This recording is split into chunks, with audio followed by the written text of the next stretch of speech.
ეპარება ამაში, არ მინდა უბრალოდ ვიმკითხავ, ჯანგველაძის ოჯახი ხო თქვი უკვე. ვახსენე, ხო? მაგრამ 4 ოქტომბერი ამ ორგანიზატორებთან მიუჩე ხო ამაზე ლაპარაკობ თავად ორგანიზატორებმა, იმიტომ რომ რაღაცა მე რასაც ვკითხულობდი და თვითონ ვეცნობოდი ამ ინფორმაციასთან უყურებდი ტელევიზიით, იკითხებოდა ეს, რომ ხელისუფლებასთან დაახლოებული, მათ შორის რაღაცა ქუჩის კურდული სამყარო. კი, ამას ვკითხულობდი, ახლა ხალხი არც მალავდა ამას წერდა. არა, პატა ბურჭულაძემ ერთხელ მე მყავდა ეთერში და ახსენა, რა ქვია, ონიანი. ხო, ქორწილში ვიყავით ამადა. ქორწილში მე მას კითხე კიდეც უშბა ონიანი. ხო, ეხლა 4 ოქტომბრიდან ერთი კვირით ადრე სხვა თუ არაფერი. ანუ ეხლა მაინც მე მათქმევინე და აი დააკავშირე თქო ეს. ანუ ამას გულისხმობ. პატა ბურჭულაძე რომელმაც მაგალითად ღიად ისაუბრა რომ ამაზე ბატონო პატამ უნდა ილაპარაკოს. არა, რომ ახსენეს ონიანი და კალაძე თავისი 7 სული ქურდით და ჯანგველაძის თემა ეს ერთი თემა. ჩასული და ამ საკითხებს ალაგებდა ხა ეს ფელმა ქალაქმა იცის მე გავიგე ციხეში და ალბათ თქვენს გაიგებდით აქ. ან ვერ გაიგებდით, მაგრამ თუ ვერ გაიგებდით, მე გეუბნებით. კალაძე გასაგებია. კალაძე როდის დააყენეს კანდიდატად, ეს მაინც არ გახსოვთ, რამდენი კვირით გადადეს, რამდენი ხო და აი ეს მიმდინარეობდა ეს პროცესი და როდი გადაწყდა, რომ დაალაგდა, დააყენეს კანდიდატად კალაძე. ეხლა ეს გადმომითარგმნე, მოდი 4 ოქტომბერს რაც მოხდა იმაში.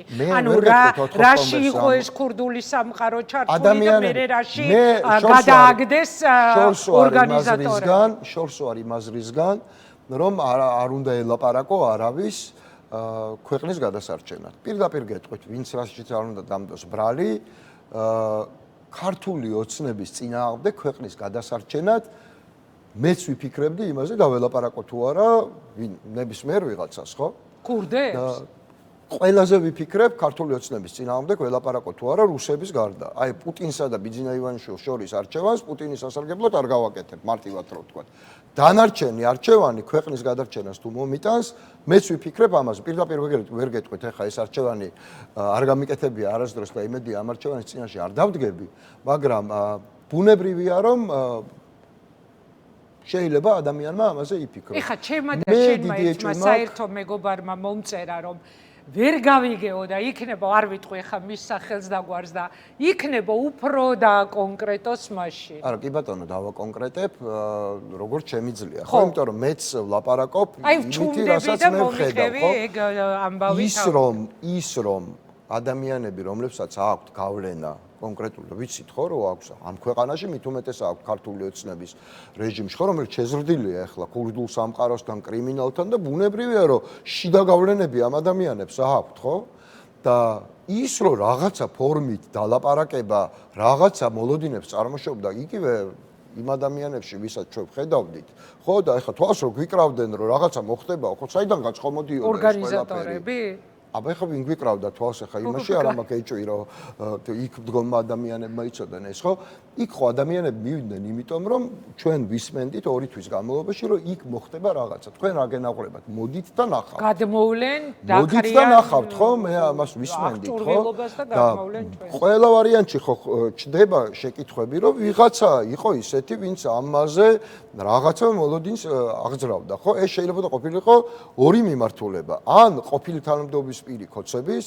და საერთოდ არ უძრახავ იმას რომ ამათ ადამიანები შეიძლება და ყოფილიყო მართლა იმიტომ რომ ბიძინას წინააღმდეგ რატო არ უნდა დაელაპარაკო ქოცებიდან გაგდებულ პირობითად ირაკლი ღარიბაშვილს თუ გახარია შეიძლება მაგალითად დაელაპარაკო ხო როგორც ის გააგდეს ისე გააგდეს ესე ძალიან დიდი ბოდიში მაგრამ მე არ ვასხვავებ ამას ყველაფერს ან მაგალითად ვის ეკნებოდა ქოცებზე გავლენა კიდევ გაგდებული თანამდებობის პირების გარდა მაღალი რანგის კრიმინალიტეტს, რომელიც ნაწყენია ქოცებზე, ვინ გახსენდებათ ასეთი? და კალაძე ამაში ჩართული იყო და მას მერე დააყენეს კანდიდატად, რაც წინდა უკან მიმომსვლელი ესეთ ვითარებებში, რომ კალაძეა ხომ იცით ახლა თქვენს. ეს ხო არ გაგვიგია, რომ კალაძე ამ სამყაროსთან ურთიერთობებს ულაგებს ქართულ ოცნებას, არა, გაგებით ბევრი რამე გამიგია, მაგრამ არ ვიცი. არა, ყობახიძე ხო არ იქნება, აბა ყობახიძეს არ ელაპარაკება არც ერთ ფლანგზე არავინ. საერთოდ სოციოპატიურად ასე იქცევა ბიძინა ივანიშვილის გარდა მე მგონი უკვე შალვა პაპუაშვილიც აღარ დაელაპარაკება ბოლოს ისეთებს აკეთებს მაგრამ ხო ნუ ყველაზე შესაბამისი ამ როლისთვის. ანუ მოატყუეს ორგანიზატორები, ქურდები იყვნენ ჩართულები, ეს დაალაგა კალაძემ და მე მოხდა როცა თვალნათელია რომ ორგანიზატორები ვიღაცამ მოატყუა, ვისიც არ ითქმის სახელი, იმიტომ რომ ორგანიზატორები ამაზე თავად არ ლაპარაკობენ, მე მესმის მათი ძალიან კარგად, მაგრამ ის რომ ამას შეიძლება ყოფილიყო ჩართული ასეთი ტიპის მოლაპარაკებები, ამაში არც ვზრახავ მათ და არ მგონია რომ რამე განსაკუთრებულ საიდუმლოებას ხსნი ახლა, იმიტომ რომ ამ წარმოუდგენელია რომ ეს არავინ არ იცოდეს. მაგრამ ეგეთი არა, ეხლა რა. მე კიდევ ერთხელ გეუბნებით, შეხედეთ სრულ სურათს.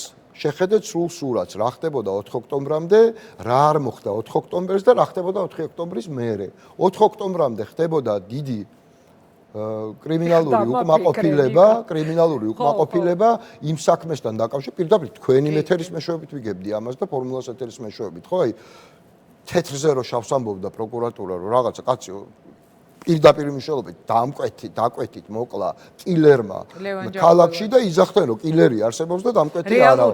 და მერე 4 ოქტომბრის ამ ამბის მერე რანეთ ხა როგორ ვერ ატყობთ პარალელის ამ საკითხს ვერ დავიჯერებ რომ ვინმე ვერ ატყობს საერთოდ. შეიძლება ვინმე ვერ ლაპარაკობს, მაგრამ ნუ ხო კაი ჩავთვალოთ რომ გვარამია რიკოშეტია და ამბობს იმას რაც ისედაც ყველა მიცის. კი ბატონო, ეს პროცესები ასე მიმდინარეობდა 4 ოქტომბრამდე, 4 ოქტომბერს და 4 ოქტომბრის მერე, ხო? ის რომ რაღაცა მოხდა 4 ოქტომბერს ისეთი, რასაც არავინ არ ელოდა, უпростоროდ ორგანიზატორები ან ელოდნენ, მაგრამ არ მოხდა, ეს ხო ფაქტია. რა თქმა უნდა, რამდენი კითხვაც დავსვი, იმდენი პასუხი იყო, რომ ყველა ვარიანტი ბიგეგმა არ იქნება საჭირო. 4 ოქტომბერს, რა ვიცი, ის ხო არ გამოვიდოდა თავისით, რა ქვია, პრეზიდენტად დასმულ ზებრას, ხო? ის ხო არ გამოვიდოდა იქედან გასაღებით ხელში, ხო? რაღაც მოლოდინი არსებობდა. მე როგორც ხვდებოდი, იქ მისულებს მოლოდინი ქონდათ, რომ იქ ვინც დახვდებოდა სპეცრაზი იყო ისტორია, ჩემი აზრით, ხო, შემთხვევაში და არა მხოლოდ ჩემი აზრით, არამედ ინფორმაციითაც არის ეს, მაგრამ ნუ ეს ერთი სტადია იყო, რომელიც კალაძემ გადალახა, მაგრამ სხვა სტადიები დადგა, რომელსაც კალაძე ვერ გადალახავს. ეხლა ის რომ რა ერქვა მის პირველ მოადგილეს, ხმალაძე არ არის უბრალოდ კალაძის პირველი მოადგილე, ხო? ეს ძალიან ახლოს ყოფია, ხო? დაახლოებით იგივეა, რომ ბიძინა ივანიშვილს დაუჭიროს ვიღაცა მირაკლი კობახიძე, ხო? დაახლოებით იგივე რამეზე ვლაპარაკობთ. პირდაპირ ეხლა რამდენიც არ უნდა იძახოს მერმა რომ მე რა ვიცოდი იქ რა ხდებოდა და ეს ჩემი საქმე არ არის და ჩემ თავზე ვაგე პასუხს ეხლა ამ აბდაუბდას ხო არავინ არ იჯერებს და ის რომ ეხლა ვაგონშემკეთებელ ქარხანაში რომელიც პირდაპირ საბიუჯეტო ფულის ხარჯვაა შეთანხმებით მითვისება საბიუჯეტო ფულის პირდაპირ ეს არის რაც იქ ხდება ხო ეს არ არის უბრალოდ რაღაცა ამბავი ხო იქ ხდება საბიუჯეტო ჯერ შედის საბიუჯეტო ფული თავრობის გადაწყვეტილებით. იქ ხდება მთავრობა როგორც მაკონტროლებელი, იმიტომ რომ სამეთვალყურეო საბჭოში მთავრობაზის თბილისისვე, ვინც ფულის გადარიცხვის გადაწყვეტილება მიიღო და ხარჯვის კონტროლიც მასვე ევალება. ანუ ჯერ აქ გადაწყვიტა კალაძემ რომ ფული გადაერიცხა და მერე იქ გადაწყვიტა რომ ეს ფული სადღაც სხვაგან ჩაერიცხა. და ეხლა ამაზე უნდა თქვას რომ არც ერთთან შეფხებლობაში არ არის, ხო? რატო? იმიტომ რომ აუდიტი მე თვითონვე შეუშვი და ჩვენ თვითონვე შევისწავლეთ ეს და სხვა ჩვენს ძალიან საინტერესო პასუხი ქონდა 2019 წლის საქმესთან დაკავშირებით რომ 2020 ჩემს თავზე და არა დანარჩენ. ნიკა პატარა ჭრას გავაკეთებ სარეკლამოს. არა გეტყვი რეკლამის დროს ვინც მომწერა.